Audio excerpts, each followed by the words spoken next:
السلام علیکم ورحمۃ اللہ وبرکاتہ۔ کسی بہن نے پوچھا مومن اپنا وقت ضائع ہونے سے کیسے بچا سکتا ہے؟ قرآن کریم میں اللہ رب العزت نے ارشاد فرمایا فَإِذَا فَرَغْتَ فَانصَبْ وَإِلَىٰ رَبِّكَ فَارْغَب، جب آپ فارغ ہو جائیں تو اپنی کمر کو کس لیا کریں، مضبوط کر لیا کریں اور اپنے رب کی طرف رغبت کیجیے۔ اس آیت مبارکہ کی تفسیر پڑھیں، مفسرین نے کیا کیا لکھا ہے۔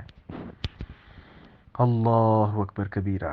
تو جو معاملات زندگی ہیں ان سے آدمی فارغ ہوتا ہے، فراغت کے بعد قرآن پاک کے ساتھ تعلق بنائیں۔ ہمارے اسلاف جو ہیں وہ تو بڑے بڑے پارے پڑھ لیتے تھے۔ مجھے یاد آ گیا، ایک ہمارے عالم دین ہیں، انہوں نے مجھے بیان کیا کہ یار میں ڈرائیونگ کر رہا تھا گوجرانوالہ سے اسلام آباد تک، تو بتایا انہوں نے میں نے 18 پارے قرآن پاک کے دوران ڈرائیونگ خود پڑھے ہیں۔ اب یہ فارغ وقت تھا نا ان کا، حالانکہ دیکھا جائے تو ایک حساب سے تو وہ بیزی تھے کہ وہ ڈرائیونگ کر رہے تھے، لیکن اس کو بھی انہوں نے فارغ وقت سمجھا، چونکہ وہ بہترین ایک حافظ ہیں، قرآن یاد تھا، تو ڈرائیونگ کے دوران انہوں نے قرآن پاک کی تلاوت شروع کر دی اور 18 پارے پڑھ لیے گوجرانوالہ سے اسلام آباد تک۔ اللہ اکبر کبیرہ۔ تو قرآن پاک کے ساتھ تعلق بنائیں۔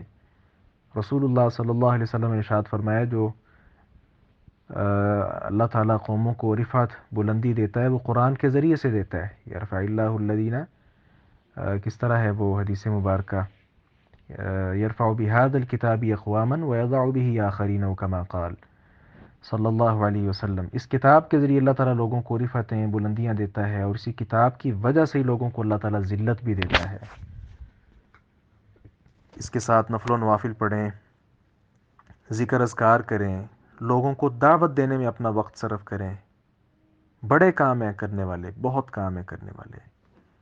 جی، فارغ کا مطلب ہمارے ہاں لوگوں نے سمجھ لیا ہوا ہے کہ آپ فارغ ہیں نا تو آپ موبائل یوز کرنا شروع کر دیں، موبائل میں پھر کوئی فیس بک چلا رہا ہے، اس کا نشہ اس کو چڑھا ہوا ہے، کوئی گیم کھیل رہا ہے کہ جی فارغ ہوں تو میں گیم کھیل رہا ہوں، جبکہ اہل علم نے یہ بھی لکھا کہ وقت ضائع کرنا تو منع ہے، کیونکہ وقت جب آدمی کے پاس ہو اس وقت تو اللہ تعالیٰ نے کہا رب کی طرف رغبت کرو، تو رب کی طرف رغبت کے کیا طریقے ہیں؟ مومن تو ماشاءاللہ سمجھتا ہے ان ساری باتوں کو۔